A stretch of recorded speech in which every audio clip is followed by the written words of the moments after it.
अन्येत्वेवमजानन्तः श्रुत्वान्येभ्यः उपासते तेऽपि चातितरन्त्येव मृत्युं श्रुतिपरायणाः। इसमें बड़ा एक सुंदर आपको बड़ा पॉजिटिव मैसेज दे रहे हैं। अब पहले इनका शाब्दिक हिंदी सुन लो, नहीं तो मैं भटक के व्याख्या करने लगूंगा। परंतु ये बताया कि 3 मार्ग बताया, लेकिन अब बोले हैं लेकिन क्या बाकी वाले अनंत काल तक रहेंगे बंधन में? नहीं, परंतु इनसे दूसरे अर्थात जो मंद बुद्धि वाले पुरुष हैं, इन्होंने भी कम से कम ये स्वीकार किया, जयदेव ने भी व्याख्या किया आदिशंकर की व्याख्या में, कि इससे दूसरे अर्थात जो मंद बुद्धि वाले पुरुष हैं वे इस प्रकार न जानते हुए दूसरों से अर्थात अन्य गुरुओं से, संतों से जो इस तत्व को जानते हैं, जिसकी व्याख्या करते हैं शास्त्र सम्मत, तत्व के जानने वाले पुरुषों से सुनकर ही तदनुसार उपासना करते हैं। मंत्र दे दिया या उपासना की विधि बता दी, बस उस तत्व को नहीं जानता है लेकिन उसकी साधना करते हैं। ऐसे वह साधना करता है और वे श्रवण परायण पुरुष भी मृत्यु रूप संसार को निसंदेह तर जाते हैं। वो भी श्रद्धा, लेकिन उसके लिए भी श्रद्धा तो चाहिए, यहां तो श्रद्धा ही नहीं है। श्रद्धा रहे, श्रद्धा भाव से गया, श्रवण किया, जो श्रोत्रिय ब्रह्मनिष्ठ गुरु है, जहां पर भी उसका चिंतन मनन चल रहा है, तो तत्व को नहीं, हम ये मैंने देखा है मेरे गुरुदेव के यहाँ आने वाले अधिकांश लोग वो वेदांत शब्द तो कहते थे अहंकार में, हाँ वेदांत पर बोलते हमें बड़ा अच्छा लगता है, वेदांत का कुछ नहीं जानते थे। शिष्य को बोल रहा हूं ना, अधिकांश जो आए हमने जब उस पर डाला तो मिले सारे शिष्य भी, कुछ उनका लेना देना नहीं, लेकिन गुरुदेव और उनके शब्दों में निष्ठा इन सबों की बड़ी गहरी थी। और वो मैंने देखा कि इसका कल्याण का मार्ग बड़ा ही जोर गति से आगे बढ़ा है। कहां तक पहुंचेगा अलग बात है, गति जबरदस्त मिली है गुरुदेव के दर्शन से ही। और उनके प्रति जो श्रद्धा है, उनके शब्दों में जिस भाव से आते थे, वो मैंने साक्षात देखा हुआ है। तो जहां कहीं भी वैसे संत हैं, वैसे उस तत्व को प्राप्त लोग हैं, उनके साथ यही तो सत्संग है, उनके साथ उठना बैठना, संग करना, वह भी उसका भी जो आश्रय लेता वह भी तर जाता है, वह इस भवसागर से मुक्त हो जाता है। ये कृष्ण कह रहे हैं।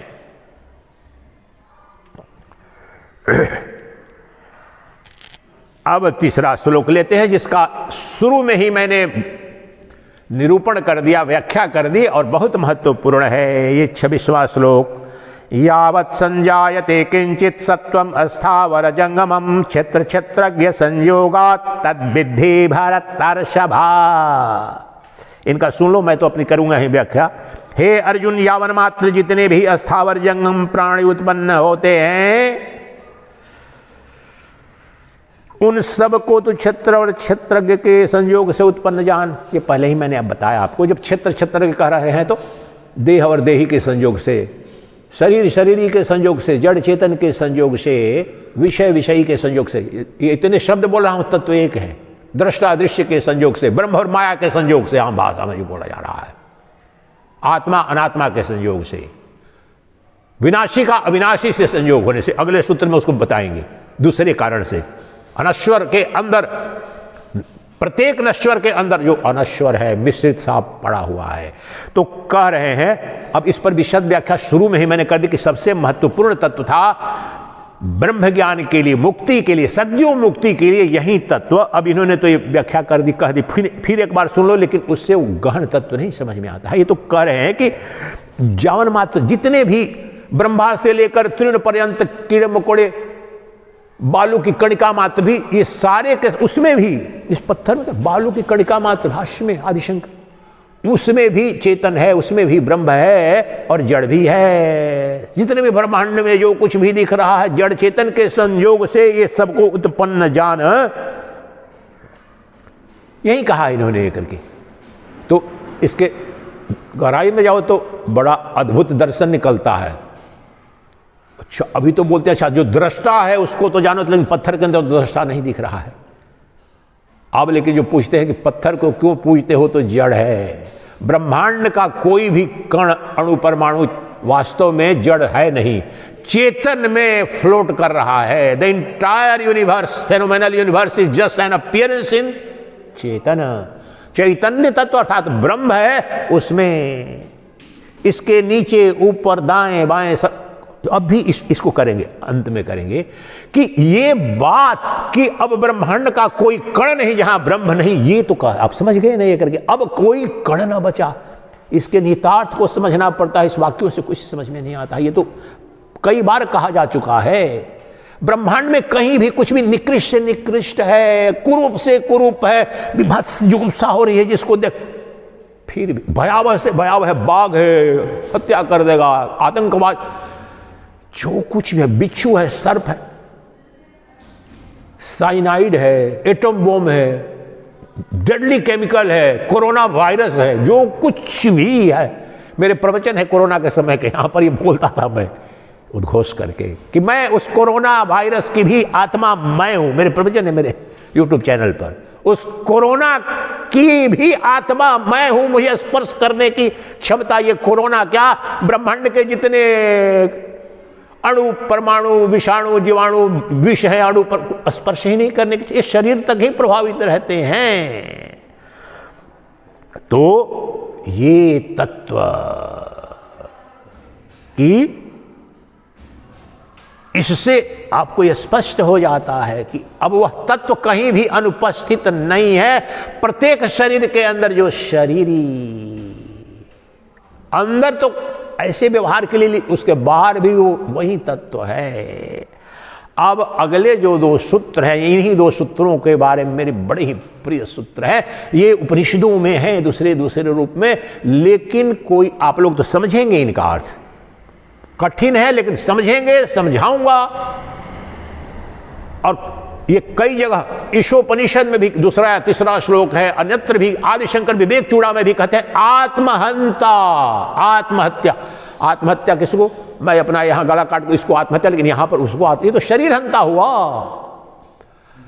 अज्ञानी जो अपने आत्मा को नहीं जानता है, अपने सम्यक स्वरूप को नहीं जानता है, इसका अर्थ बताने से पहले ही एक मूल दो तीन बातें बता देता हूं ताकि उसके परिप्रेक्ष्य में आप समझ पाएंगे। जो अपने उस परम ऐश्वर्य वैभव, अरे कोई आदमी मेरी 10 रुपए की नोट फाड़ दिया और कोई आदमी 100 करोड़ का एक मेरा चेक था उसने फाड़ दिया या चुरा ले गया, कौन बड़ा चोर, किसके लिए रोऊंगा?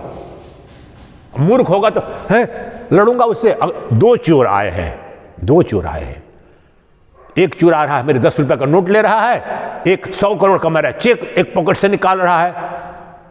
बुद्धिमान आदमी किसको बचाएगा? बताने की जरूरत नहीं है, 100 करोड़ वाले को बचाएगा। लेकिन मूर्ख आदमी क्या करता है? वो बोलते हैं ना, अंग्रेजी जो कहावत है, पेनी वाइज पाउंड फुलिश, उसका यहां पर बहुत उपयोग है। पेनी वाइज पाउंड फुलिश, जब पेनी, हम यहां का जो पैसा बोलते हैं, पैसा 2 पैसा घाटा ना लग जाए, उसमें बीपी बढ़ रही है, चिंतित कर रहा है। लेकिन कहीं पर 10,000 का घाटा लग रहा है, बेवकूफ की तरह उस पर नहीं सोच रहा है। और यही जीव की गति है। हमारी चोट लग गई, हमको वो हो गई, परेशान हो गई, अरे बाबा जी परसों मुझे थोड़ी वो चोट लगी, तो बोले देखो बाबा ये गिरने लगा रे। कौन गिरने लगा, कौन कटने लगा? ठीक है बाहरिक दवाई लगा देंगे, नहीं होगा तो क्या करेंगे करके। लेकिन यह जो मेरा वह धन जिसे कृष्ण ही कहते हैं, यम लब्ध्वा चा परम लाभो मन्यते नाधिकम ततः, मेरा वह धन ही चुरा लिया। कौन है? आत्मधन, चैतन्य धन। वह तो, और आदिशंकर भाष्य में कहते हैं, जो आत्मा को नहीं जान रहा है तो उसके लिए आत्मा मरी हुई है, और 99% धरा के लोग हैं उनके लिए आत्मा नाम की कोई सत्ता, शब्द सुना हुआ है एट बेस्ट, सनातन धर्म में भी।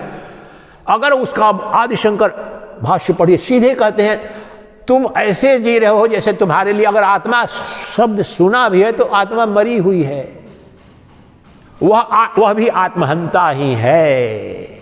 तो इन 2 श्लोकों के गहन अर्थ को भी ना समझे। अगर कृष्ण में भक्ति हो तो कृष्ण के शब्द हैं, अगर वेदांत में भक्ति है तो वेदांत श्रुति की संपूर्ण वेद का ये उद्घोष है, तो उसके अनुसार कल से आचरण करना। और आचरण ये नहीं कह रहे कि तू पैसा यहां बांट, अपना घर बार छोड़, कुछ नहीं कह रहे हैं, दृष्टि में परिवर्तन करने को कह रहे हैं। और ये सूत्र दुनिया भर में, यूनाइटेड नेशंस में जो वेदांताचार्य, जब स्वामी चिन्मयानंद जी वगैरह बुलाए जाते थे, वर्ल्ड पीस कैसे लाया जाए, दूसरे देशों, किसी दूसरे की हत्या करो, घृणा करो, दूसरे की सहायता क्यों करो, तो दैट अप्रोच इज टोटल, इन्हीं दो सूत्रों से निकलता है।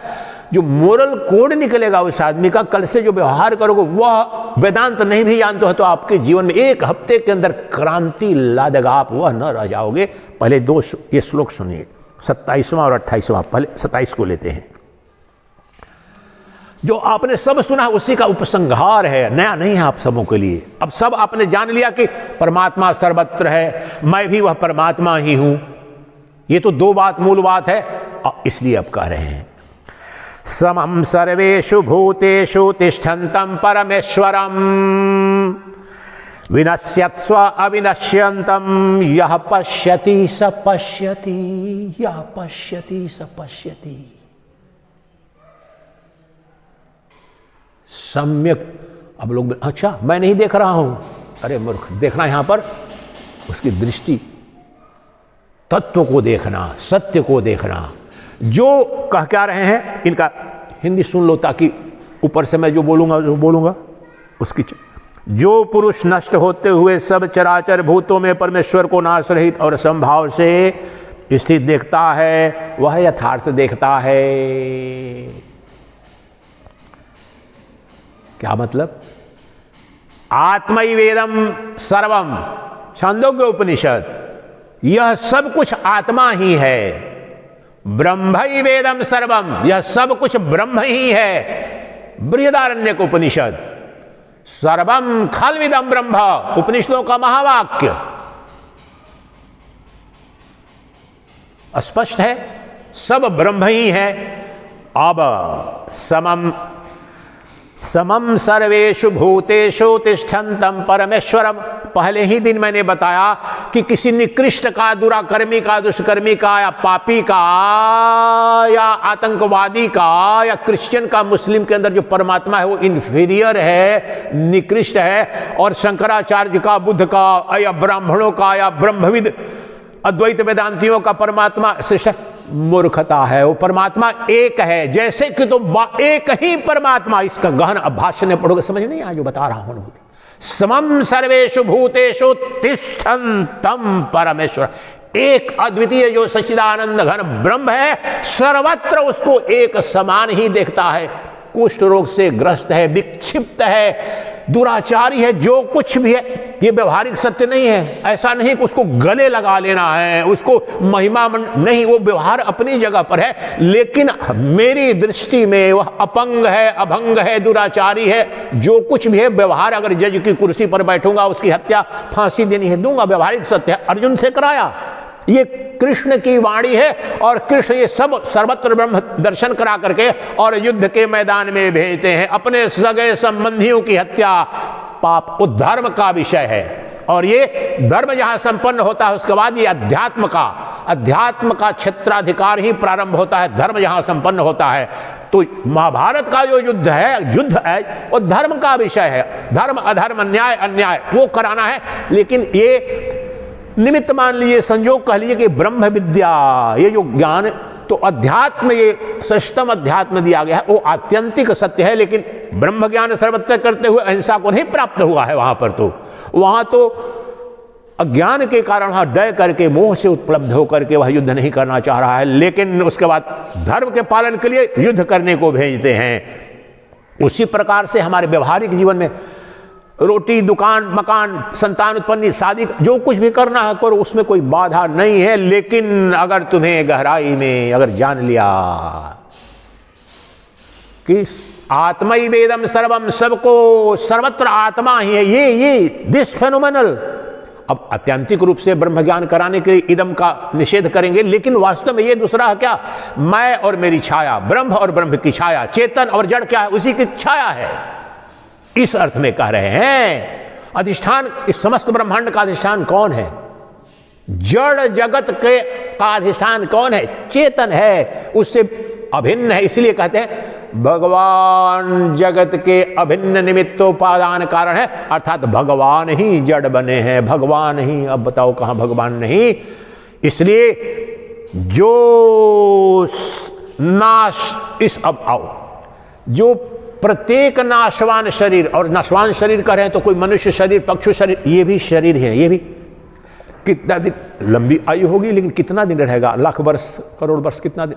इस सारे शरीर ब्रह्मांड में जितने पंचभूत से रचित हैं वो सब, आपने जब अर्थक्वेक आता है तो हिमालय के बारे में क्या बोलते हैं साइंटिस्ट के यहाँ पर बहुत बोलते हैं कि Himalaya is the youngest mountain range of the world, सुना है, और बढ़ भी रहा है। अब सुन के बड़ा, बच्चे थे तो बड़ा अजीब सा लगता था, अच्छा हिमालय इतना बड़ा, यंग जैसे बच्चा पैदा हुआ है।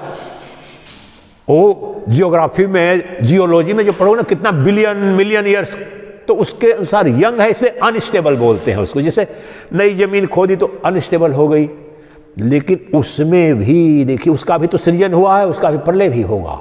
ये तो विज्ञान बोल रहा हूं, लेकिन अब इसे बताने के लिए लगता नहीं ये तो अनादिकाल से ही हिमालय, कुछ नहीं। ये सूर्य भी, सूर्य अभी scientific you go in research, सूर्य का जो कोई क्लाइमेट चेंज नहीं, क्लाइमेट चेंज तो यहां के चलते, लेकिन वो सूर्य का जो तापमान बढ़ रहा है, उसका आकार बढ़ रहा है। एस्ट्रोफिजिसिस्ट से पूछो, साइंस की बात बोलो, एस्ट्रोफिजिक्स, एस्ट्रोनॉमिस्ट, सूर्य का, तो ये विकारवान है सारे के सारे। उन सभी विकारवान यानी नाशवान, विकारवान जो परिवर्तनशील है वह नाशवान है। सभी नश्वर या नाशवान शरीरों के अंदर उस अनश्वर पर ब्रह्म का जो दर्शन देखता है, एकमात्र वही देखता है, अर्थात एकमात्र तत्व को, सत्य को वही देखता है। बाकी असत्य को देखते हैं, बाकी का भ्रम देखना, माया जाल देख रहे हैं, मेरी पत्नी, मेरी संतान, मेरी दुकान, मेरा शरीर, वो भी देखते हैं, लेकिन असत्य को देख रहे हैं, माया को देख रहे हैं। माया ही तो दिख रही है मुझसे परे। निकृष्ट, उत्कृष्ट, ज्ञानी, अज्ञानी, महात्मा, दुरात्मा, ये अज्ञान में है। ज्ञान क्या है? अज्ञानी का और ज्ञानी का, वृद्ध का और बालक का, आस्तिक का और नास्तिक का भी शरीर, सबके अंदर एक अद्वितीय सच्चिदानंद घन ब्रह्म है। जड़ में भी वही ब्रह्म, चेतन में भी वही ब्रह्म। But I am going to reveal one very scientific rigorous commentary. Swami Nikhilananda ने बहुत बढ़िया से वहां पर दिया है कि व्यवहारिक सत्य में, लेकिन क्या इस पत्थर में और मुझ में कोई अंतर नहीं है? ब्रह्मबोध में है। अंग्रेजी में वो लाइन पहले बोलूंगा, the degree of divinity in the beings of the universe is directly proportionate to its capacity of emitting, manifesting that divinity. आम भाषा में इसको बता दूंगा। आप जो शंकर हैं, बुद्ध हैं, जो परमहंस सन्यासी हैं, जिन्होंने जड़ के साथ तादात्म्य कर दिया, उनके अंदर वह जो परमात्मा तख्ता जो साक्षात्कार किया, वो 100% मैनिफेस्ट कर रहा है, निर्मल मन हो गया है। तो अब उससे एकदम नीचे में आइए, जिसके अंदर ब्रह्म ज्ञान अभी भूलिए, अब उसमें मनुष्य में ही सब ले लीजिए, आपके परिवार में ले लीजिए,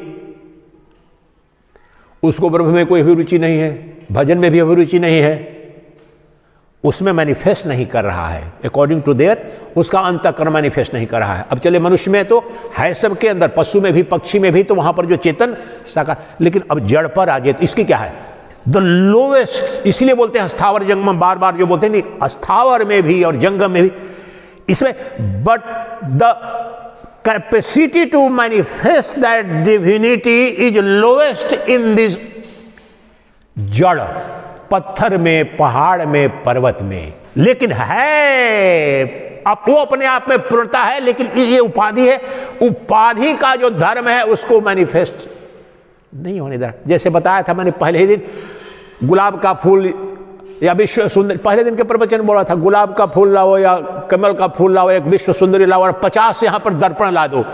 किसी में काली पुती है, किसी में पेंट लगा हुआ है, किसी में धूल लगा है, किसी में कुछ, तो वो प्रतिबिंब जो होगा वहां पर कमल एक ही रहेगा या विश्व सुंदरी एक ही रहेगी, लेकिन जो प्रतिबिंबक होगा, द रिफ्लेक्टर जो मीडियम होगा, उसके अनुसार मैला कुचैला दिखेगा, धूल वाले पर थोड़ा सा दिखेगा। यही खेल है। परमात्मा अपनी परिपूर्णा में समम सर्वेषु भूतेषु, सब में एक अद्वितीय ब्रह्म परिपूर्णता में उपलब्ध है, उपस्थित है, स्थित है, परंतु अभिव्यक्ति उसकी उसके देह की अवस्था पर जो उपाधि जिसे कहा जाते हैं, वो मनुष्य, ब्रह्म ज्ञान केवल मनुष्य को होता है। विवेक शक्ति उसकी जो एनिमेट किंगडम, एनिमल किंगडम, जो एनिमेट प्राणी जो जीव है, उसमें तो पशु पक्षी बिच्छू भी आते हैं, लेकिन उनको ब्रह्म ज्ञान नहीं हो सकता, विवेक शक्ति नहीं है। लेकिन फिर भी उनमें जो डिवाइन प्रिंसिपल है, that is 100,000 times much more, क्योंकि वो भी भय से ग्रस्त हो रहा है, प्रेम की तरफ भाग रहा है, पशु पक्षी सब कर रहे हैं। तो the lord himself is manifesting with different degree of its intensity according to the varying उपाधिज। ये शरीर जैसे हैं उनके अनुरूप हो रहा है, लेकिन उस परमात्मा में तो कह रहे हैं कि वह व्यक्ति, और इसी के आधार पर अगला जो बोल रहा हूं, ये साइंस है, अगली टेक्नोलॉजी है, ये महामंत्र है, उसके बाद उपाय बता रहे हैं। मैं बोल रहा हूं कि ये करना प्रारंभ करो तो क्या क्रांति जीवन में घटेगी। तो ये हमने जान लिया। अगर मान लो अब की बात हमको समझ में नहीं आई, बड़ी आसान बात नहीं है ये करके, हमें तो इधर स्त्री दिख रही है, इधर पुरुष दिख रहा है, इधर मकान दुकान, आप बोल रहे हो सर्व भगवान, मुझे तो भगवान नहीं दिख रहे हैं, इधर भगवान की मूर्त दिख, नहीं समझ में आया। लेकिन कृष्ण में है क्या? अगर कृष्ण में निष्ठा है, कृष्ण की वाणी, अगर श्रद्धा भी है, मूर्ख भी हो, मंदबुद्धि भी हो, तो उन्होंने कह दिया कि सर्वत्र भगवान है। अब वो क्या करेगा? अब वो जो छोटी बच्ची, सरदार की बच्ची लुधियाना में, वो कोई ब्रह्मज्ञानी तो नहीं हुई थी, लेकिन उसके निर्मल मन को, उसको कोई बेवकूफ किसी ने बताया नहीं था कि पुष्पवृष्टि भगवान जी आए हैं, निर्मल हृदय है, भगवान जी आए हैं, भगवान जी से मिलवाना, दादी मेरे को मिलवाना, भगवान जी को चलूंगी मैं भी लाने, ये भाव ही आ जाए तो वो तो भाव तुम्हारे में हो सकता है ना। अगर श्रद्धा है तुम्हारे अंदर, तो नहीं है तो फिर तो अलग बात होगी, तुम्हारे प्रारब्ध कर्म में नहीं होने देंगे, तो उस तत्व को थोड़े ही जाने, ना भगवान को भी नहीं जान रही है, लेकिन उसकी कुछ न कुछ तो कोई न कोई श्रद्धा है कि ये कुछ बड़ी चीज है, उनकी श्रद्धा करनी चाहिए, पूजा करनी चाहिए सब। तो कृष्ण के प्रति यह भी है कि जो परमेश्वर हैं, आराध्य हैं, सर्वनियंता हैं, सच्चिदानंद घन ब्रह्म है, तो उनकी वाणी है, तो देखने नहीं लगूंगा मैं। वो बच्ची का उदाहरण समझो, वो तो उसी के स्वरूप ना, अपने दादा दादी को देखा, अपने परिवार को कि यहाँ संत आते हैं, यहाँ पर बड़ी सम्मान होता है, ये तो देख करके उसके अंदर श्रद्धा हो गई है। तो कृष्ण भक्त कहते हो, अपने कृष्ण की पूजा करते हो, अगर वैष्णव कहते हो, सनातन धर्मी कहते हो, तो अगर विश्वास के रूप में भी आज से ले लो, तो ये तो तुम्हें याद, जब देखोगे कि किसी को गाली दे रहे हो, वो अगले आगे वहीं कहने जा रहे हैं, एक ही शब्द करके उसी पर चले जाते हैं। किसी का अहित सोचोगे तो फिर क्या होगा? किसका हित सोचोगे? किसी को गाली दोगे, किसी का अपमान करोगे तो किसका अपमान होगा? ब्रह्म का अपमान होगा। इसलिए अगला सूत्र देखिए, और वही आत्महत्या है। अज्ञानी जो है वो सदा आत्महत्या है। कृष्ण भी बोल रहे हैं, ईशोपनिषद में है, विवेक चूड़ामणि में है, आदिशंकर भी बोलते हैं, आत्महंता, जिसने आत्मा को नहीं जाना वो आत्महंता है। और आत्महत्या इस शरीर की हत्या से कितनी बड़ी, क्या बोला? 10 रुपये का कोई चेक, 10 रुपये के नोट मेरा कोई चुरा रहा है, और मेरा 100 करोड़ का, वो अरबों खरबों वर्ष जन्मी कितने शरीर मिले आए गए, तो मरण धर्मा है ही, लेकिन जो आत्मा, मैंने तो सब कुछ चुरा लिया। स्वामी चिन्मयानंद ने विवेक चूड़ामणि के अध्यास बोला कि अरे आप लोग हमें त्यागी कहते हो, सन्यासियों के। रामकृष्ण परमहंस बोले, रामकृष्ण परमहंस की पंक्ति है, तागी तागी तागी, वो बोलते अरे नहीं, वो बोलते बड़े त्यागी हो संत लोग, बोले अरे तुम्हारे समक्ष तो हम कुछ भी नहीं है, संसारियों के समक्ष कुछ भी नहीं है। बोले कैसा क्यों कह रहे हो?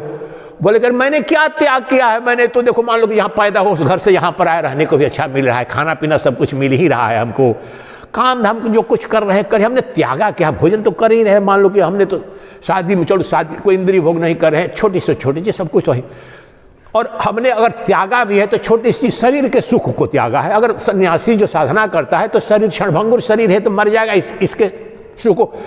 तुमने तो भगवान को ही त्याग दिया है, जो सच्चिदानंद घन ब्रह्म है, जो परम ऐश्वर्य स्वरूप है, वो सारे त्याग कर दिया। तू महात्यागी है, व्यंग, तू महात्यागी है। ये तो शरीर वैसे भी जाना ही था, मरना ही था, मेरा घर छूटना ही था, मेरी माता पिता पत्नी जानी ही थी, तो मैंने क्या त्यागा? तूने तो उसका त्याग कर दिया जो सच्चिदानंद घन ब्रह्म है, जो शाश्वत है, सर्वशक्तिमान है। मेरे घर में कौन सी शक्ति थी, मैं तो गरीब ब्राह्मण था, पूरी कुछ भी नहीं त्याग करता, कितना कमाता, लेकिन तुमने उस शक्ति का त्याग कर दिया जो सर्वशक्तिमान है, सर्वव्यापी है, उसकी इच्छा मात्र से ब्रह्मांड के सारे ऐश्वर्य उपस्थित हो जाते हैं, तूने तो उसका त्याग कर दिया। अब बताओ तुम बड़ा त्यागी कि मैं त्यागी? बहुत गहरा व्यंग है, लेकिन तात्विक व्यंग है। और यही तो, और इसीलिए मैं कह रहा हूं कि तू, इसलिए आदिशंकर बोलते हैं कि जो आत्म अज्ञानी है वो शाश्वत हंता है, वो तो उसका जीवन हत्यारा है। और इस शारीरिक अर्थों में इस जगत में जो हत्याएं होती है, 1 की 2 की 1000 की, वो तो कुछ भी नहीं उसके सामने, वो महाहत्यारा है। उसने तो ब्रह्म की हत्या कर दी, आत्महत्या, उस तत्व की हत्या कर दी। इसलिए क्या करो, अब ये अंतिम श्लोक आज जो लेने जा रहे हैं, इसको व्यवहार में अगर चलते फिरते करना, कुछ नहीं, कहीं नहीं जाना, जरूरी नहीं है कि मैं ब्रह्म को सर्वत्र देखूं तो अपनी मकान ब्रह्म के नाम लिख दूं, ये आवश्यक नहीं है व्यवहारिक सत्य वहां। लेकिन मुझे अपने the approach and attitude of my life, my interaction with the entire world would change dramatically and drastically for ever. क्या कहते हैं,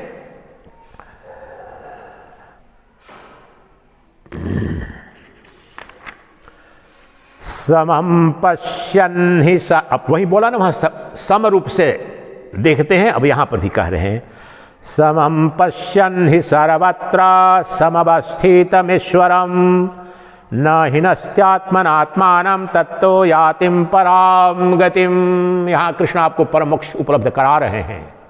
आप सोच रहे होगे महाराज आप ये बता रहे हो कि कल से ऐसी साधना करना मिलेगा कि आप कठिनाई में क्यों डाल रहे हो?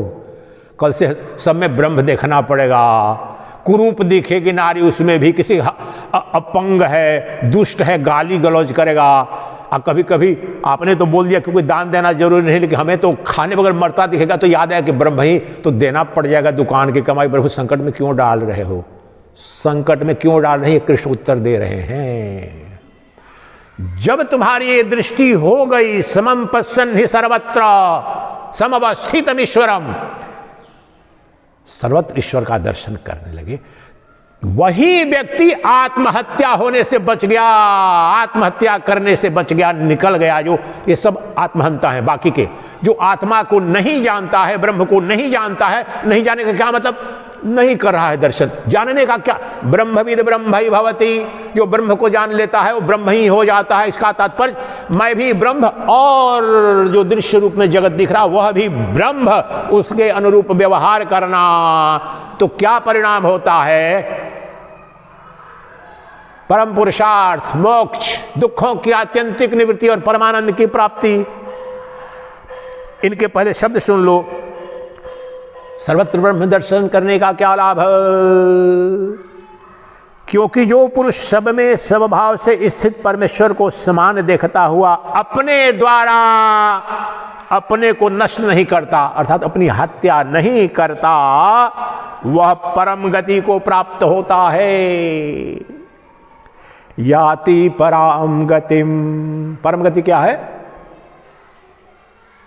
परम गति क्या है?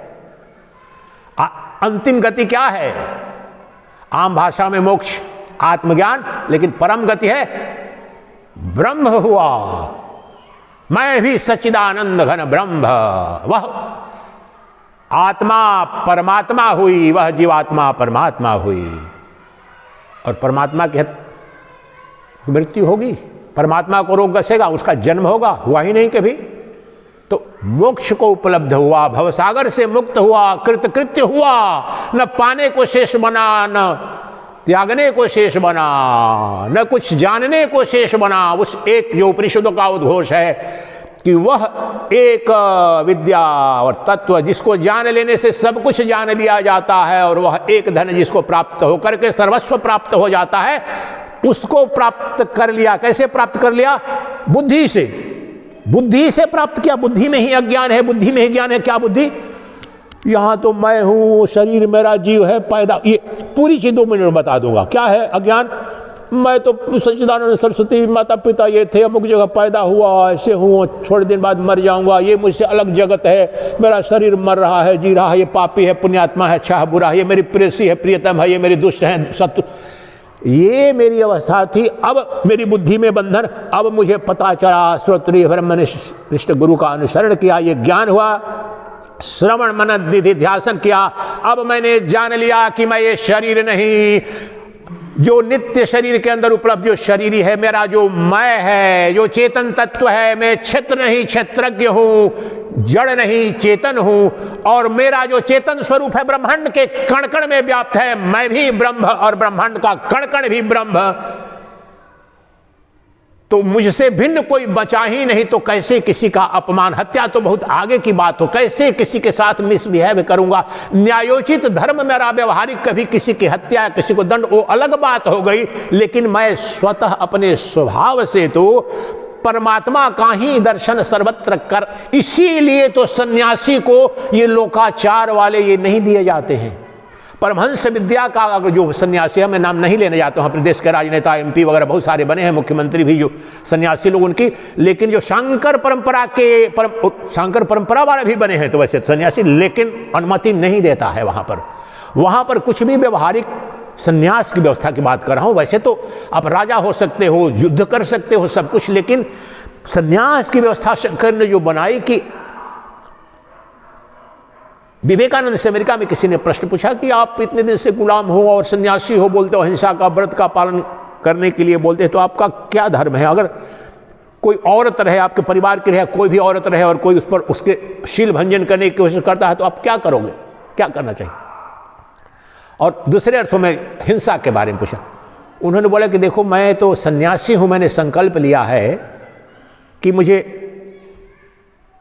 किसी भी प्रकार का कोई मुझ पर आक्रमण करे तो उसका प्रति उत्तर नहीं दूंगा, लेकिन अगर मैं सन्यासी नहीं रहता तो निश्चित रूप से मेरे साथ अन्याय करेगा, तो मुझे आत्मरक्षा में उसकी हत्या करने या जो कुछ भी करने का पूरा अधिकार है, पहली बात। दूसरी बात कि सन्यासी भी बन गया हूं तो मेरी अपनी रक्षा कर, मैं शरीर जान लिया कि मेरा शरीर तो नहीं है, लेकिन शायद कहीं दूसरे जगह कहीं लग रहा है कि अनर्थ कोई कर रहा है, किसी स्त्री का शील हरण कर रहा है, या कुछ किसी गरीब आदमी को सता रहा है, कुछ भी कर रहा है, तो वहां पर कर भी सकता हूं।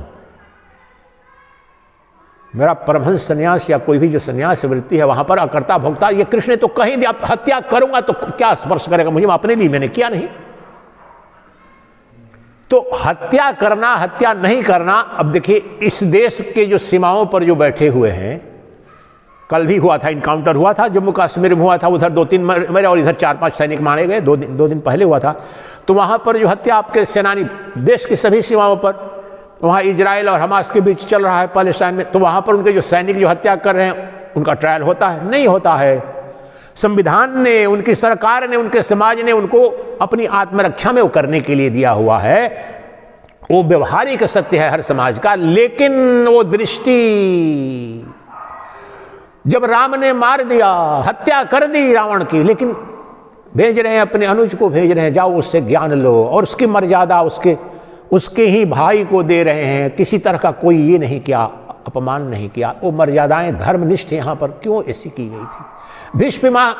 भीष्म पितामह की हत्या कराई गई है, अर्जुन ने ही किया है। और फिर दर्शन, और कृष्ण भी जा रहे हैं, सभी दर्शन करने जा रहे हैं, शैया पर पड़े हुए हैं।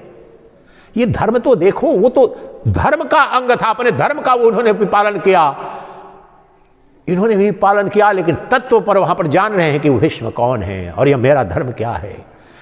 तो जब आपने जान लिया कि सर्वत्र कण कण में शंकर ही है, ब्रह्मांड का प्रत्येक जीव शिव ही है, शोषण कर पाओगे, अपमान कर पाओगे, उसकी निंदा कर पाओगे, उससे घृणा कर पाओगे? नहीं।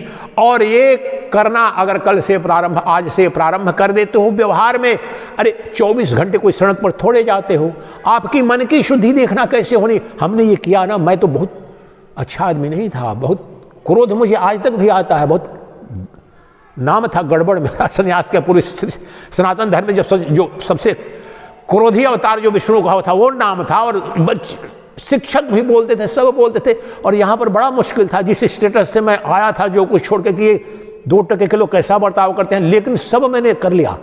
परमात्मा अब जरा उस ढंग से नहीं आता अपमान के लिए, उसकी बुद्धि है, करावत है तो नारायण ही। इतनी गंदे कपड़े पहना है, ऐसा असभ्य है, भाषा गाली गलौज जैसा देखे सड़कों पर करेंगे। फिर अब मैं उससे उतना उत्तेजित नहीं होता हूँ, 100% नहीं शायद हुआ होगा, लेकिन उसी तत्व के नारायण ही तो है, स्वांग कर रहा है। अब ऐसा नहीं कि मैं उसको आलिंगन करने जा रहा हूँ। व्यवहारिक पक्ष है कि कोई शालीन होगा, सभ्य सुसंस्कृत भाषा का प्रयोग कर, अभी भी मुझे अच्छा लगेगा, लेकिन मुझे अब वो विक्षेप गहरे में नहीं ले जाएगा कि नहीं ब्रह्म का तो दर्शन करता हूँ। तो ब्रह्म का दर्शन अपमान भी कर रहा है, जो कुछ भी कर रहा है। व्यवहारिक दर्शन जो करना आप करें, हम नहीं करें कि आप जाके गली कुचे में रहें, गली नहीं, लेकिन दृष्टि में कि सब ब्रह्म है। ये आप एक हफ्ते भी देखेंगे, आपके मन की दुनिया के सारे बीपी, डिप्रेशन ये चलती है ना, गहराई में अगर समझ में आए तो सब ये जाने लगेगा, धीरे धीरे सब चलेगा। और अंतर शांति और मन की निर्मलता जो है, वो आधा घंटा ध्यान करो 5 मिनट और बाकी दुकानदारी करो, वो 2 टके का अध्यात्म है। ये माला ऐसे करते रहते हैं ना, माला ऐसे लिए रहते हैं, सब नाम जप कर रहे हैं, माला कहा लाओ ये लाओ, वो विक्षिप्तता है, वो नहीं, वो कोई भजन नहीं है, किसी ना भजन है ना भक्ति है ना कुछ है। आप अखंड भाव से जहाँ पर भी अपना काम धाम भी करे, चित्त में गहराई में यह रहे कि जो कोई भी है, जहाँ कहीं भी है, आप ब्रह्म से ही बर्ताव कर रहे हो, ब्रह्म से ही आपका संबंध हो रहा है। इसके लिए शंकराचार्य का एक श्लोक कहता हूँ, उस पर निधिध्यासन करेंगे। अभी 1.5 घंटा अभी हुआ है, 1 घंटा 30 मिनट मेरी रिकॉर्डिंग का, मंगलाचरण और लेकर के, वो 5 मिनट उसकी बात बड़ी सुंदर है। यही क्या कहते हैं आदिशंकर, और परोक्षानुभूति है, ब्रह्म के दर्शन कराने की यही विद्या। ब्रह्मैव सर्वनामानि रूपाणि विविधानि च, ब्रह्मैव सर्वनामानि रूपाणि विविधानि च, कर्माण्यपि समग्राणि विभर्तेति श्रुतिर्जगौ। मूल रचना है, मूल श्लोक है आदिशंकर का, यही तत्व कह दिया। ब्रह्मैव सर्वनामानि रूपाणि विविधानि च, जितने भी नाम और रूप ब्रह्मांड में देख रहे हैं सब ब्रह्म ही है। ब्रह्म तो अनाम है, रूप है, लेकिन सभी नामों में ब्रह्म ही, ब्रह्म से अतिरिक्त कोई सत्ता नहीं व्यक्त हो रही है। क्रियमाणानि, जितनी भी क्रियाएं घट रही हैं, क्रिया हो रही हैं, सब ब्रह्म में ही हो रही है। और कहते हैं आदिशंकर, यही तो श्रुतियों ने, उपनिषदों ने, युगों युगों से ऋषियों ने गाया है। जगो जगो, गाना, गायन करना, उद्घोषित करना कि सर्वत्र ब्रह्म ही है, एक अद्वितीय ब्रह्म ही एकमात्र सद्वस्तु है। प्रत्येक नाम में निर्गुण निराकार वेदांत वेद्य ब्रह्म अनाम है, परंतु सभी नामों में भी वही अभिव्यक्त हुआ, सब नाम उसी के हैं। जैसे जो प्रतिदिन मंगलाचरण करता हूं, नमोस्तवन अनंताय सहस्त्रमूर्तये, ये विष्णु सहस्त्र नाम का ये एक बार इस श्लोक का 1000 बार के इसके महत्व होते हैं। तो यही वह जो तत्व, जो सभी नाम जिसके हैं, सभी अंग जिसके हैं, जो यहां पर भी एक दिन बताया था, सभी पैरों से वही परमात्मा चल रहा है, सभी हाथों से ग्रहण परमात्मा कर रहा है, यही तत्व है। सभी नामों में परमात्मा अभिव्यक्त हो रहा है, सभी आकारों में परमात्मा ही अभिव्यक्त हो रहा है, और सभी क्रियाएं परमात्मा में ही हो रही है। यही अब परमात्मा कब नहीं दिखता है, कैसे नहीं दिखता है तुम्हें? नाम रूप तुम्हें दिखता है, क्रियाएं इसके सिवा तुम दिखते क्या? क्रियाएं दिखती हैं, कर्म दिखता है, व्यवहार दिखता है, और नाम और रूप दिखता है सुबह से शाम तक, इसके अलावा कुछ दिखता है? और ये सब कुछ, इन सब का अधिष्ठान ब्रह्म है। और ब्रह्म यहां पर अभी मेरे मैं के रूप में, वहीं आप दृष्टा हो, उसी में वह दिख रहा है। अपने उसको हटा दो तो ये भी गया, वो भी गया, आवृत। हमने मान रखा है कि अच्छा बोल रहा हूं कि इसके अंदर है, तो शरीर सीमित है, तो इसके अंदर का मेरे चेतन भी सीमित है। शरीर मेरा सीमित है, लेकिन मेरा चेतन तो असीमित है, अनंत है। शरीर मरण धर्मा है, लेकिन मेरा शरीर ही अजर अमर है। इसलिए क्या कहा पहले, इन सभी मरणवान, मरण धर्मा, विनाश परिवर्तन को उपलब्ध हो रहे शरीरों में उस अनश्वर अविनाशी तत्व का दर्शन जो करता है और सर्वत्र उसका दर्शन कर रहा है, तो वह अपने द्वारा अपना नाश नहीं करता, हत्या नहीं करता है, और ऐसा न करने से परम तत्व को उपलब्ध होता है, मोक्ष को उपलब्ध हो जाता है, वह ब्रह्म ही हो जाता है। वह देशकाल वस्तु अपरिछिन्न परम तत्व को एकाकार करके भाव में हो करके वह मुक्त हो गया, उसके समस्त दुखों की आत्यंतिक निवृत्ति हुई, परमानंद को प्राप्त हो गया। इसे ही मोक्ष कहते हैं, इसे ही मुक्ति कहते हैं। आइए अब करेंगे निधिध्यासन। निधिध्यासन में आज जो यहाँ पर विधि बताई थी वो बहुत वैज्ञानिक है। ध्यान की विधि 5 स्टेप्स में करेंगे, 10 मिनट करेंगे, ठीक है। 10 मिनट के बाद भी अभी 1 घंटा 35 मिनट हुआ है, ठीक है। 1 घंटा 35 मिनट हुआ है, 10 मिनट 15 मिनट ये करेंगे। उसके बाद कोई प्रश्न होगा तो लेंगे, टिप्पणी होगा तो लेंगे। समय है अभी, कितना समय हुआ है? 11:15 हो रहा है ना, समय है। तो ध्यान जो करने जा रहे हैं ये पतंजल मार्ग का ध्यान नहीं है। ब्रह्म की हत्या कर दी आपने, मच्छर के रूप में जो ब्रह्म था उसकी हत्या की आपने, ये व्यवहारिक सत्य है, ठीक है। ये भी धर्म सम्मत है, आपके अस्तित्व को चुनौती दे रहा था। तो लेकिन अब ये आप पर इसका शाश्वत नहीं होगा कि नहीं प्रत्येक मच्छर को मार ही देना चाहिए। अब अधिकारी अलग अलग भेद पर निर्भर करता है। इसके संबंध में कथा, एक मेरा सन्यासी मित्र है पर यहाँ पर परमार्थ निकेतन हरिद्वार वाला है, बल्कि कल परसों चलेंगे, ये संपन्न हो जाएगा तो आते हैं मेरे पास। तो 10-15 साल सेवक के रूप में रहे थे राम सुखदास जी के साथ में। तो बोले कि वहाँ पर जिस कमरे में रहते थे तो मच्छर लगते थे। तो एक दिन पता नहीं राम सुखदास जी उस कमरे में चले गए तो मच्छर मरे हुए थे बहुत सारे, मार मार के उसने उन पर रखते। तो देख के आ गए चुपचाप करके। अब कुछ बोल रहा था कि मेरे को अभी है, वो अभी मिलता, प्रसाद पाने जाता हो तो रोज। कुछ खिन्न से लग रहे थे तो उसको लगा कि महाराज जी कुछ जो है राम सुखदास जी कुछ नाराज से लग रहे हैं। 1-2 दिन कुछ ज़्यादा पूछने की हिम्मत नहीं थी। फिर 2-3 दिन के बाद पूछा, बोले कि महाराज जी कुछ गलती हो गई है क्या? मुझे ही बता रहा था वो बात, मेरे साथ रंग बात, कुछ गलती हो गई क्या? नहीं, गलती क्या हो गई? लेकिन अगर बिना हत्या के ही समस्या का समाधान हो तो हत्या क्यों करो? मैं समझा नहीं। अरे मच्छरदानी लगा लो तो हत्या नहीं करनी पड़ेगी। तो हत्या, मच्छरदानी बढ़िया लगा लो, दूसरे कपड़ों पर लगा था, अभी याद है। मच्छरदानी नहीं थी, उसके बिस्तर पर जो बेडशीट होता है ना, तो मच्छर को मार मार करके रक्त सने हुए थे। बोले कि मच्छरों को मारने की जरूरत नहीं पड़ेगी, मच्छरदानी लगाओ तो हत्या करने की क्यों जरूरत है बच्चों? ये वैष्णव धर्म है, ठीक है ना। तो अलग अलग व्यक्ति उसके नीति पर निर्भर करता है। उसने किया, ऐसा किया तो सब पर निर्भर करता है। अब करते हैं ध्यान, जिससे साक्षात यहीं पर जो परब्रह्म परमात्मा का दर्शन होगा और अपने केंद्र पर चले जाएंगे। और वो 5 स्टेजेज में क्या है, हम अभी कहाँ पर हैं? हम सब के सब अभी आप जो वहाँ पर है, तो आपके लिए मैं विषय हूँ और मेरे लिए आप विषय हैं। I am subject, you are object, and for you you are subject and I object. श्रवण के अर्थ में आंखें अब मेरे शरीर को देख रही हैं, आपके कान आपके कान हट क्यों गए? नीचे बैठ के करेंगे। आगे आ जाओ, फिर आगे आ जाओ, यहां पर आ गया, बीच में आ जाओ, इधर आ जाओ। थोड़ा सा कुर्सी पीछे कर लीजिए, थोड़ा सा पीछे कर लीजिए, हाँ थोड़े से, बस वहीं पर, हाँ। और हाँ, माता जी को और पास आ जाओ।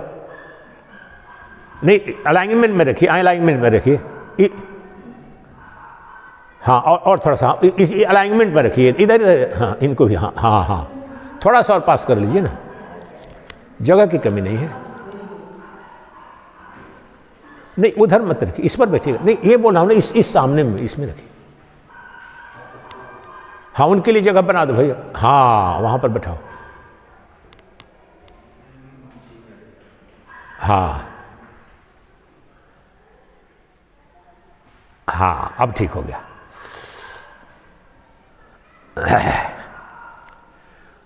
तो हम अब जाएंगे अपने केंद्र पर, जहां सच्चिदानंद घन ब्रह्म यहां पर है। उसे देखेंगे, उसे देखने से कोई नहीं रोक पाएगा मुझे अपने सिवाय। सरलतम विधि से, बिल्कुल साक्षात विधि से, कोई दर्शन नहीं, कुछ नहीं।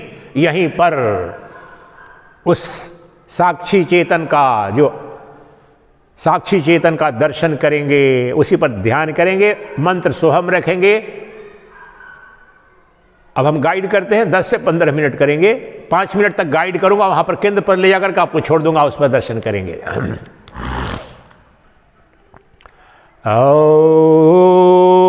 ओम हरि ओम सोहम सोहम सोहम। वह ध्यान की विधि और वह ध्यान योग जो वेदांत वेद्य निर्गुण निराकार ब्रह्म का साक्षात दर्शन करा देता है, उस ध्यान योग को करने जा रहे हैं यहीं और अभी। और उस निर्गुण निराकार सच्चिदानंद घन ब्रह्म जो हमारी आत्मा के रूप में विद्यमान है, अभी करेंगे साक्षात दर्शन उसका, करेंगे इस विधि से। यह ध्यान योग पतंजल योग का नहीं है, यह वेदांत योग का है, जो विस्तृत रूप से भगवद गीता के 6ठे अध्याय में है।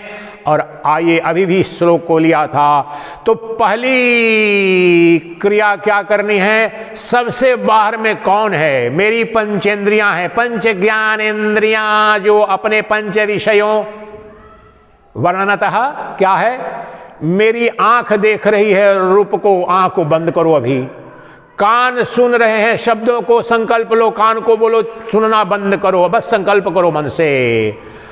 और जो भी इंद्रिय अभी सक्रिय सी लग रही है, पंचेंद्रियां,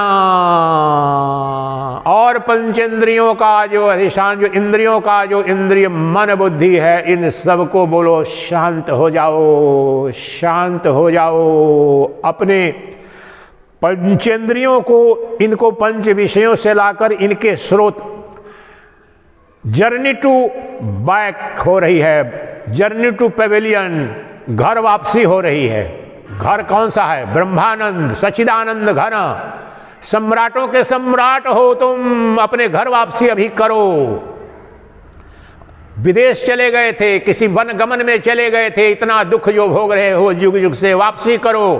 पंचेंद्रियों के पंच विषयों से हटाओ और पंचेंद्रियों को अब उनके स्रोत मन में, इन इंद्रियों का भी बिना मन के अनुमति, बिना मनोप्रकाश के इंद्रिय प्रकाश असंभव है। और इसका उदाहरण मैं बता चुका कि मैं दिल्ली में मेट्रो ट्रेन से यात्रा कर रहा था, मेरा कान बिल्कुल वहां पर उपस्थित था, लेकिन मन को मैंने कहीं और में लगा दिया था, तो मुझे इतनी देर तक मेट्रो के अनाउंसमेंट का पता नहीं चला। इसका साक्षात उदाहरण है कि जो इन पंचेंद्रियां हैं, इनके विषय बाहर रहे भी तो अगर गहरे अर्थ में मन जहां पर लग जाएगा तो इनसे ये इंद्रियां निष्क्रिय हो गई, इनको मृत घोषित कर दिया हमने। अब आ जाओ मन में, सभी इन पंचेंद्रियां विलीन हो गई पंचेंद्रियों में, पंचेंद्रियों के विषय विलीन हो गए पंचेंद्रियों में, और पंचेंद्रियां विलीन हो गई मन में, मनोप्रकाश में। देखो अपने मन को देखो, संकल्प विकल्प कामना वासना, सोचना ये करूं वो करूं, ये मनोदेव, यहां पर पंचेंद्रियां आ गई हैं। अब अपने मन को विलीन करो। निश्चयात्मिका जो अंतःकरण का स्वभाव है, जो बुद्धि जिसे कहते हैं, नहीं अभी मुझ में विलीन हो जाओ। और बुद्धि ने कहा आओ, भूत की कल्पना छोड़, भूत की स्मृति, भूतकाल की स्मृति, भूत के विषयों के भोग की स्मृति और भविष्य की कल्पना बंद करो, ये बुद्धि ने आदेश दिया। निश्चयात्मिकता, मन अभी भी भूत की कोई बात सोच रहा था, भविष्य की सोच रहा था, शिविर संपन्न कब होगा, कैसे जाएंगे, क्या करेंगे जाकर घर, ये सब 10-15 मिनट के लिए बुद्धि ने आदेश दिया, मुझ में विलीन हो जाओ। तुम सोचना चिंतन करना बंद करो, दृढ़ संकल्प करो, चलो मेरे साथ ब्रह्म दर्शन करते हैं अभी और यहीं। उस सच्चिदानंद घन ब्रह्म का दर्शन करते हैं, उस देश काल वस्तु अपरिच्छिन्न परमात्मा का दर्शन करते हैं, जो सभी जीवों की आत्मा के रूप में नित्य विद्यमान है और हमारी आत्मा के रूप में भी मेरा प्रकाशक है, मेरी बुद्धि का प्रकाशक है। और इसीलिए जीव को चिदाभास, उस चैतन्य का आभास मुझ पर आभास यानी प्रकाश। अब मैं स्थिर हो गई, विपरीत दिशा में देख रही हूं। जो बुद्धि प्रकाश है, आमतौर बुद्धि प्रकाश मनोप्रकाश को ऊर्जा देता है, मनोप्रकाश इंद्रिय प्रकाश को, इंद्रिय प्रकाश इंद्रिय विषयों के प्रकाश को प्रकाशित करता है। सब कुछ रिवर्स कर दिया हमने। इंद्रिय विषयों को हमने इंद्रिय में विलीन कर दिया, इंद्रियों को मनो प्रकाश में विलीन किया, मनो प्रकाश को बुद्धि प्रकाश में विलीन किया, और बुद्धि प्रकाश अब अपनी विपरीत दिशा में उसके प्रकाशक को देखी, लो सारा द्वैत भंग हो गया, विलीन हो गई, एक ही हो गई।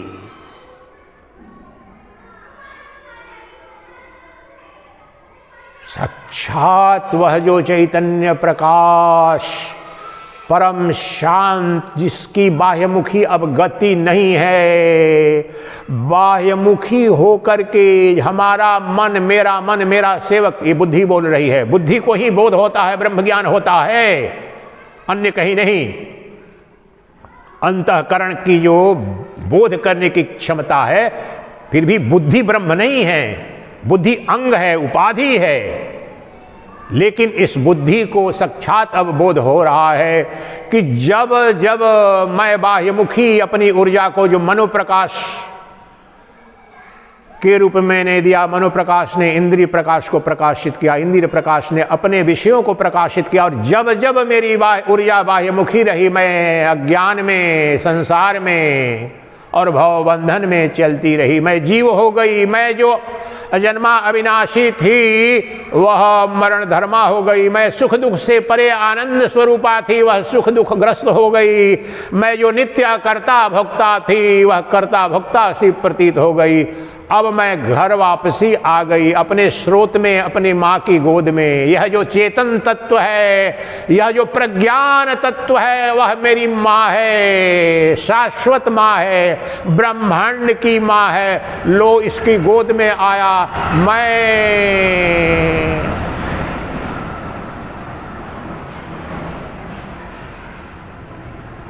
मेरे अज्ञान में ही मेरी माँ मुझसे भिन्न प्रतीत हो रही थी। जब आलिंगन किया मैं तो विलीन हो गई, मैं ही माँ बन गई, मैं प्रज्ञान तत्व हो गई।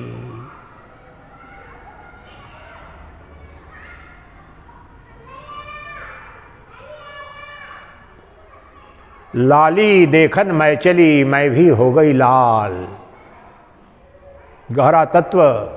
लाली देखन मैं चली, मैं भी हो गई लाल।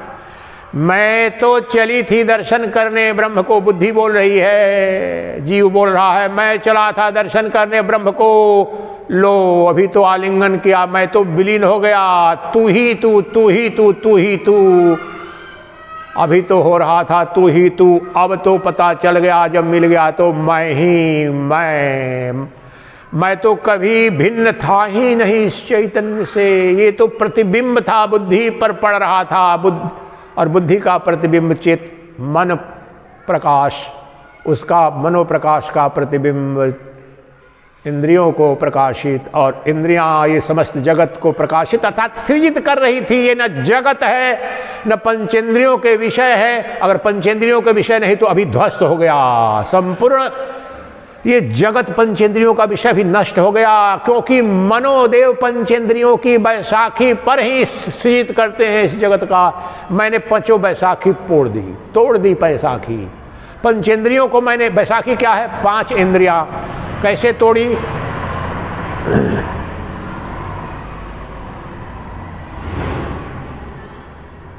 पंचेंद्रियों को मैंने विलीन कर दिया इनके स्रोत मन में, और मन को विलीन कर दिया। मन भी इधर उधर भाग रहा था बहुत, तो मन को विलीन कर दिया अपने आप बुद्धि में। और दृढ़ निश्चयात्मिका बुद्धि को अब मैंने अपने को भी सोच रहा था कि ब्रह्म को दर्शन करूंगा या करूंगी।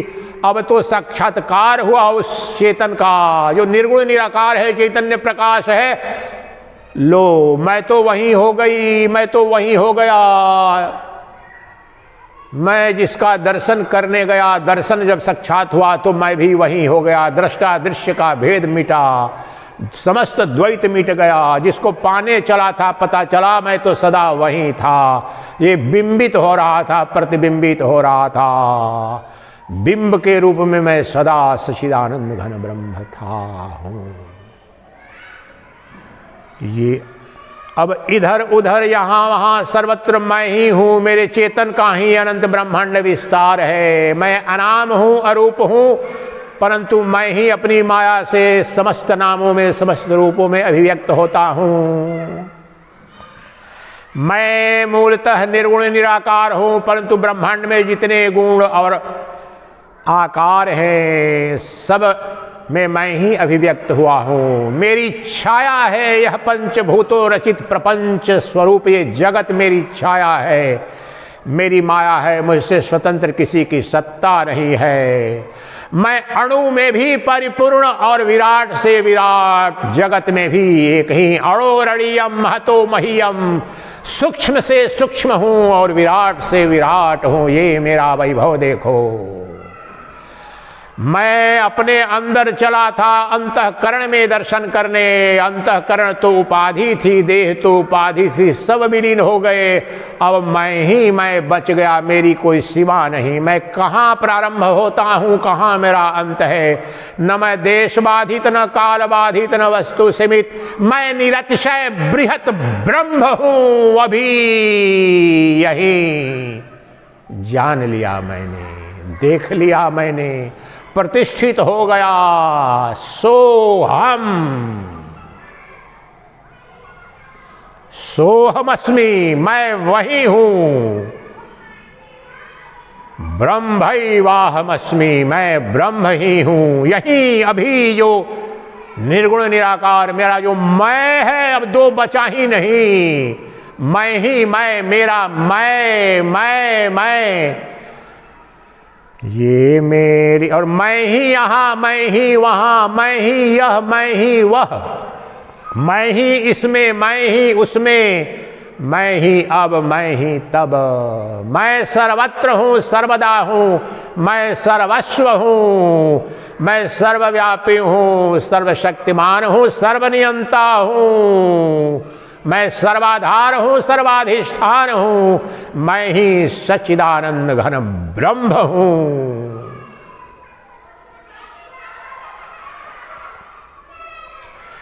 नित्य जहां भी देखूं, जिधर भी देखूं, मैं ही मैं ही मैं। मेरे सिवाय न कुछ कभी था, न है, न होगा। मैं एक अद्वितीय चैतन्य बृहत ब्रह्म हूं, निरतिशय बृहत। सबकी सीमा मैं हूं, मैं स्वतः असीम हूं, मेरी सीमा कोई नहीं। इस जगत की सीमा है, काल की सीमा है, लेकिन इनकी सीमाओं से परे भी मैं हूं।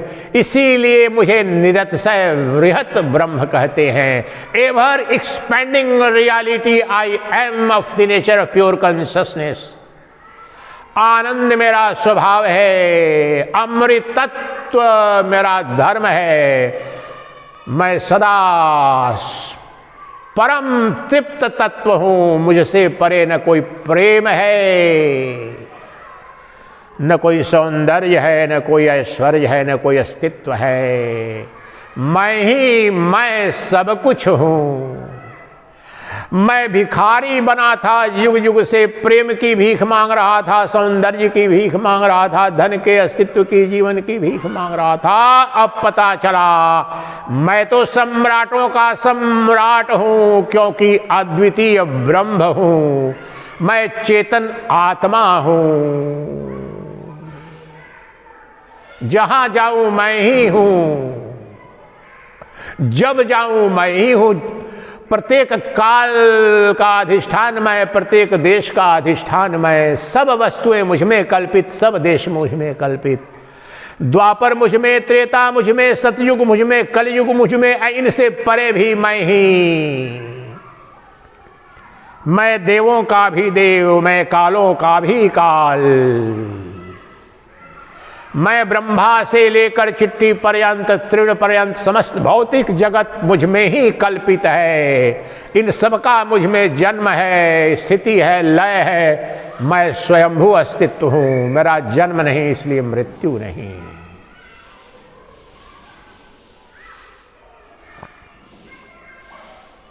ये मेरी मस्ती कहाँ लेके आए, जहाँ मुझको मैं दिख रहा हूँ। सर्वोहम, सब मैं ही हूँ। अहम त्वमेवा त्वम अहमेवा, तुम मैं ही हूं, मैं तुम ही हूं, मैं सर्वस्व हूं। सोहम, सोहम।